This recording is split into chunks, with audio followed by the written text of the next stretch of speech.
आता एक अत्यंत खळबळजनक व महत्वाची बातमी आपण पाहणार आहोत। पिंपरी विधानसभेचे माजी आमदार गौतम चाबुकस्वार यांनी पत्रकार परिषद घेत पिंपरी चिंचवडचे तत्कालीन पोलीस आयुक्त कृष्णप्रकाश यांच्यावर अनेक गंभीर आरोप केले आहेत। तत्कालीन पोलीस आयुक्त कृष्णप्रकाश यांच्या अचानक झालेल्या बदलीनंतर पिंपरी चिंचवडमध्ये उलटसुलट चर्चेला उधाण आले। यातच पिंपरी विधानसभेचे आमदार अण्णा बनसोडे यांनी कृष्णप्रकाश यांच्यावर अनेक आरोप केले होते। यातच भर म्हणून आज गुरुवार दिनांक 12 मे रोजी माजी आमदार गौतम चाबुकस्वार यांनी पत्रकार परिषद घेत कृष्णप्रकाश यांच्यावर थेट भ्रष्टाचाराचे आरोप करत आसवानी बंधूंवर देखील अनेक आरोप केलेत, ज्यामध्ये आसवानी बंधू पोलिसांना हाताशी धरून अनेक गैरकृत्य करत असल्याचा गंभीर आरोप देखील त्यांनी केलाय। यावेळी त्यांच्या समवेत राजेश वाबळे, माधव मुळे, हाजी दस्तगीर मनियार, दीपक कांबळे, सरिता साने, अमर कापसे, अनिल पांचाळ हे उपस्थित होते। आमचे विभागीय संपादक रोहित खरगे यांनी कव्हर केलेली ही पत्रकार परिषद पाहूयात। काम करत असताना पिंपरी चिंचवड शहरामध्ये पोलीस आयुक्त स्वतंत्रपणे असावं यासाठी मी प्रयत्न केले, कारण पिंपरी चिंचवड शहर वाढत होतं। 25 लाख लोकसंख्या या शहराची झालेली आहे आणि म्हणून स्वतंत्र पोलीस आयुक्तालय त्या ठिकाणी पाहिजे अशी मागणी मी मंजूर करून घेतली आणि पोलीस आयुक्तालय पिंपरी चिंचवडमध्ये प्रथमच पद्मनाभन नावाचे पोलीस आयुक्त या ठिकाणी आले। आपल्याला आठवत असेल की त्यांच्यावरही ते देखील भ्रष्टाचारामध्ये अडकले होते आणि हे अडकले असताना रिटायरमेंट झाल्यानंतर त्यांच्या नावाने मी देखील प्रेस घेतली होती, आपल्या बऱ्याच लोकांना माहिती असेल। त्याच्यानंतर संदीप बिश्नोई आले। बिश्नोईला इथं जास्त दिवस टिकू दिलं नाही आणि त्यानंतर कृष्णप्रकाश आले, ते देखील 1.5-2 वर्षामध्ये या ठिकाणी निघून गेले, त्यांची बदली झाली। पिंपरी चिंचवड शहर हे खऱ्या अर्थानं एक आर्थिक राजधानीचं शहर असं मी म्हणेल, कारण प्रत्येक या शहरामध्ये इंडस्ट्रीयल झोन असल्यामुळं आणि या शहराची लोकसंख्या दिवसेंदिवस वाढत असल्यामुळं शहरामध्ये आर्थिक व्यवहार खूप मोठ्या प्रमाणे होत आहे आणि या ठिकाणी जमिनीचे देखील फार मोठे व्यवहार, जमिनीचा भाव वाढला, जमिनीचे रेट वाढलेले आणि हे वाढत असताना अचानक पैसा या शहरामध्ये वाढत चाललेला आहे आणि या दृष्टिकोनातून पद्मनाभन साहेब या ट्रॅपमध्ये अडकले।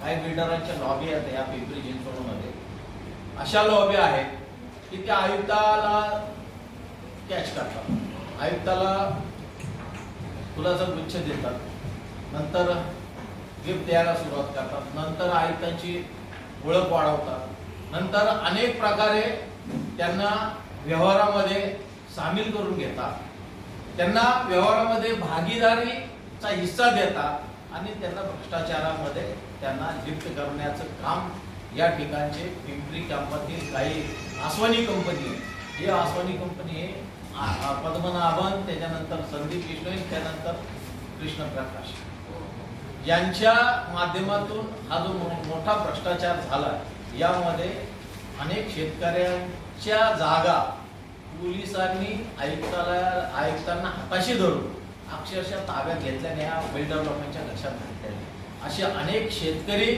या ठिकाणी आहेत, अनेक बिल्डर यामध्ये इन्व्हॉल्व आहेत। मला आपल्या माध्यमातून विनंती करायची या ठिकाणी की जर अशा कोणत्याही शेतकऱ्यांवर किंवा ज्यांच्या जमिनी पोलिसांनी ताब्यात घेतल्या अशा लोकांनी माझ्याशी संपर्क साधावा, निश्चितपणे त्यांना न्याय देण्याचा मी प्रयत्न करतो। दुसरं यामध्ये असं, जर एखादं लिटिगेशन, सिव्हिल लिटिगेशन असेल जमिनीचं, तर त्या ठिकाणी आपण कोर्टामध्ये एखादा दावा जिंकलो तर कोर्ट ऑर्डर झाल्यानंतर त्या ठिकाणी त्या कोर्ट ऑर्डरची ताब्यासाठी पोलिसांकडून अंमलबजावणी होते। इथं विदाउट कोर्ट ऑर्डर एखादा बिल्डर गेला कमिशनरकडे की कमिशनर मग त्यांचा हिस्सा त्या ठिकाणी ठरला जातो आणि त्या जमिनीचा ताबा घेतला जातो। जवळपास या शहरामध्ये 67 असे ताबे झाले कायदेशीर, त्याचे डिटेल्स माझ्याकडे नाहीये, परंतु आपल्या माध्यमातून जर माझ्याकडे मिळाले तर निश्चितपणे मी हे डिटेल्स आपल्याला निश्चितपणे देईन। वळसे पाटील साहेबांना सांगितलं, म्हटलं साहेब असं या पिंपरी चिंचवडच्या आयुक्ताने हे असा भ्रष्टाचार केला, त्यांनी पूर्ण प्रकरण वाचलं आणि त्याच्यावर रिमार्क मारला. त्वरित चौकशी. कुणाला रिमार्क मारला? गृह सचिव जे गृह सचिव आहेत त्यांना रिमार्क मारला की त्वरित या प्रकरणाची चौकशी करून अहवाल सादर करा. म्हणजे आमच्यासाठी फार मोठी घटना आहे.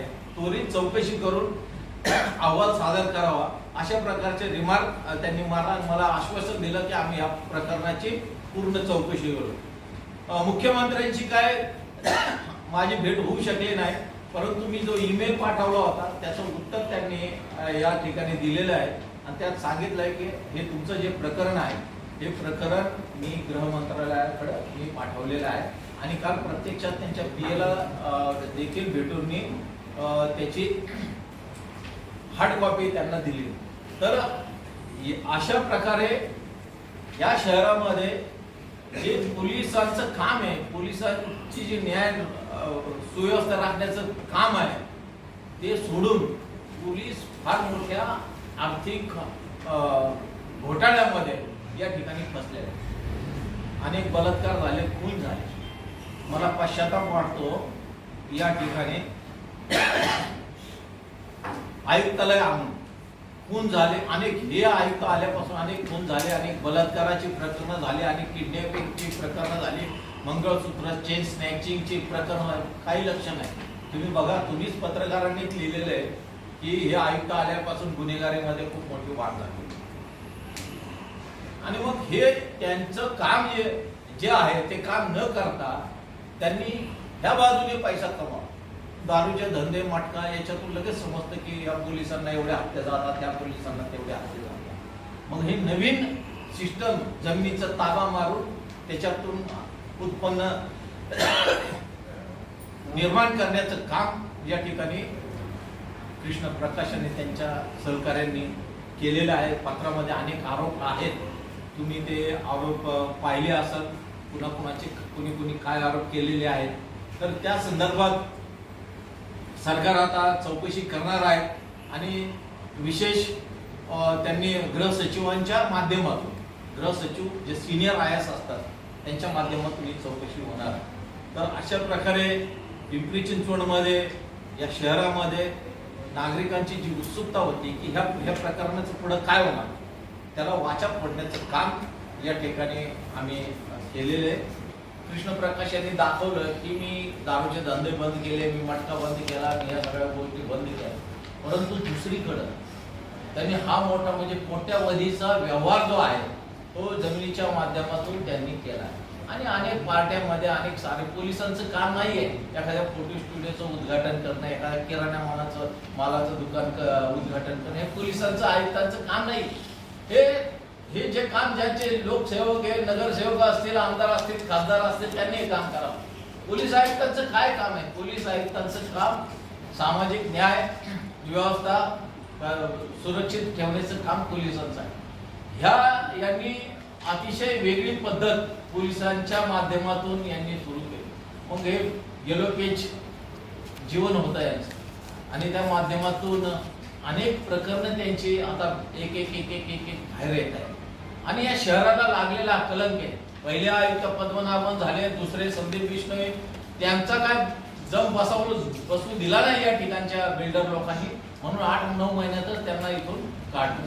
आणि KP कृष्ण प्रकाश आहे ते ऍडजस्ट झाले आणि म्हणून त्यांच्या माध्यमातून अनेक जमिनीचा ताबा या ठिकाणी त्यांनी घेतलाय.